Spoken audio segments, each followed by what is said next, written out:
All right, there you have it. And right on cue, we got Marty Navis. Marty, what's going on, my man? How you doing? What's up, Mike? How's things? Yeah, just living life, chilling in the basement. What are you up to? Just hanging out, Got my kid tonight, so we're just hanging Really? out, about to watch a little bit of football and go to bed, hopefully. What are you in the stairwell? Yeah, well, he's on the couch. I'll show you.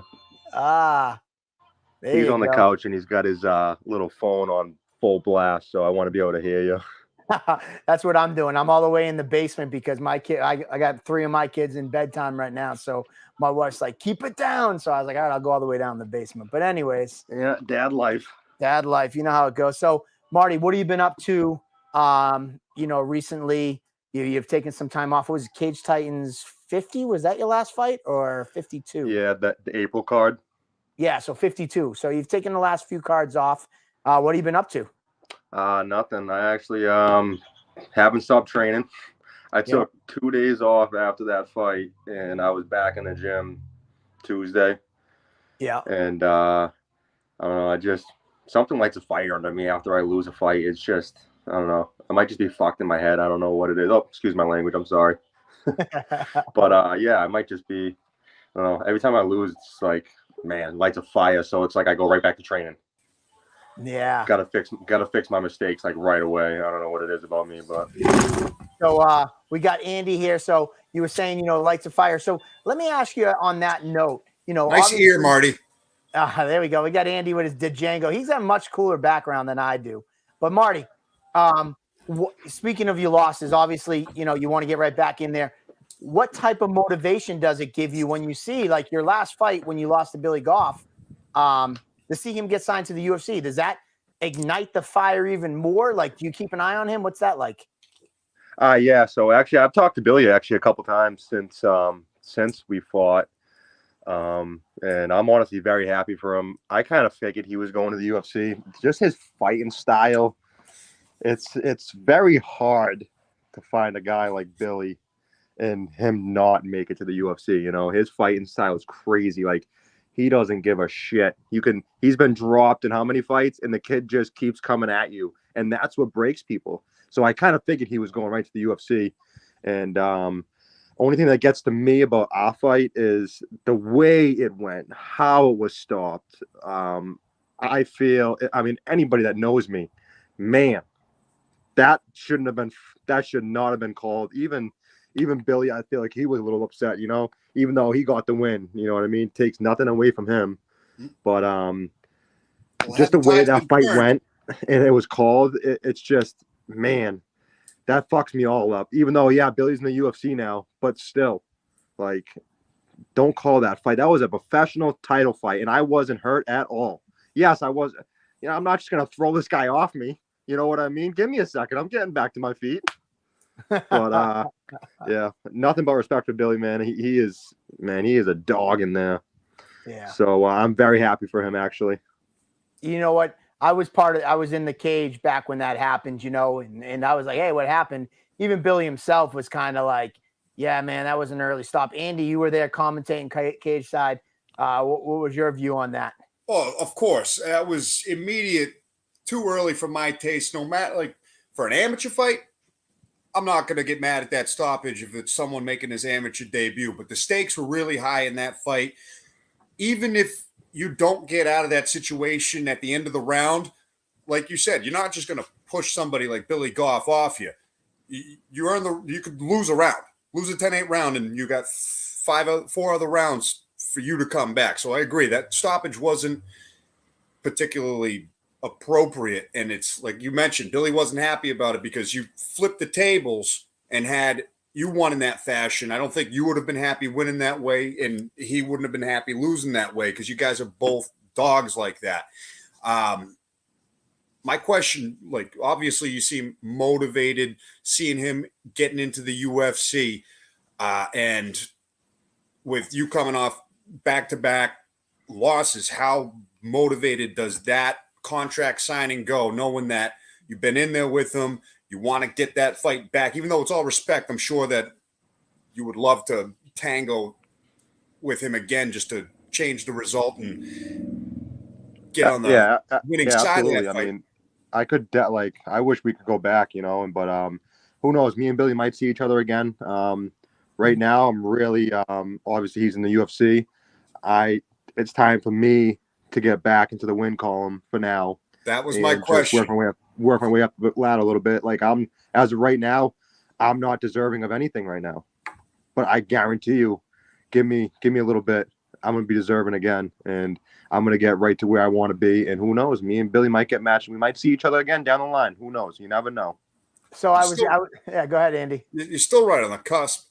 It's not like you lost too much stock whatsoever. You're still a fan favorite. You're one of the baddest dudes at 170 in this weight class, in this region. You might be a fight or two away from challenging the newly crowned champ, who's also fought in the UFC. Does that also light a fire now that somebody else now holds the title that you've already gone for as a pro?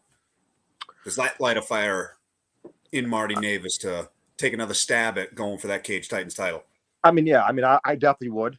But I want to be deserving of myself. You know what I mean? So, like I said, it's just getting back in the win column for now. And obviously, I just like to take it one fight at a time. That is very well could be in my future. I don't mind it at all. We could talk about that. Right now, I'm focused on Sage in October 29th. And we'll go from there. Take it one fight at a time. I make no decisions the night of the fight, even after the fight, but maybe the week after. You know what I mean? Because I'm only 28, man. I just turned 28 too. I'm still young. I've had a decent amount of cage time in there, and I still got a fire under me. So I'm more motivated than ever right now too. Like you said, coming off of 2 losses, it's definitely heartbreaking. But it has, I just have the determination.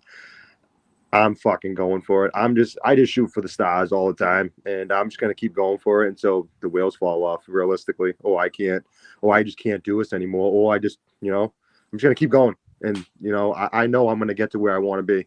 It's just a matter of time to get there. So Marty, couple things. We had a couple things on Instagram. Our bantamweight champion Joe Penafiel said, "Tell Marty to open up a can of whoop ass for him." That was one of his comments. But my next question, for you is, what do you know about Sage, and what are you expecting from an opponent in Sage?